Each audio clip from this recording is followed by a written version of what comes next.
你好, welcome to 1 Minute Chinese. 1 minute a day makes your Chinese great. In this lesson, we will talk about the final wa.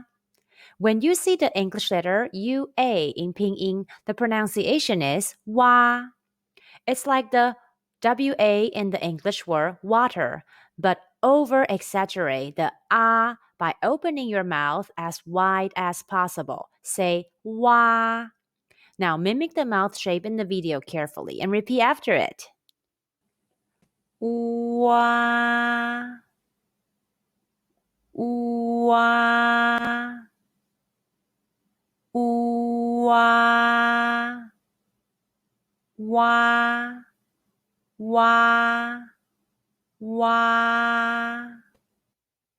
When the wa sound is not following an initial or consonant, it is spelled as WA and pronounced wa. Wa is to dig in Chinese. Pronunciation exercise for wa sound. Let's combine the initial ge, the final wa, and the high pitch first tone all together. Ge, wa, gua. Repeat after me. Ge, wa, gua. Gua, gua, gua. Gua is melon in Chinese. Let's combine the initial he, the final wa, and the high pitch first tone all together.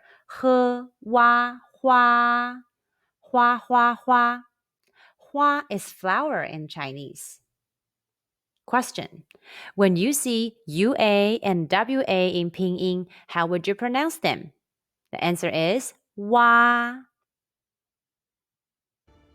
Are there any topics that you're interested in learning Chinese? Feel free to comment below. We're here to help. Thanks for watching. Please like, subscribe, and click the notification bell to get notified whenever we post a new video. 1 minute Chinese a day makes your Chinese great. Have a blessed day.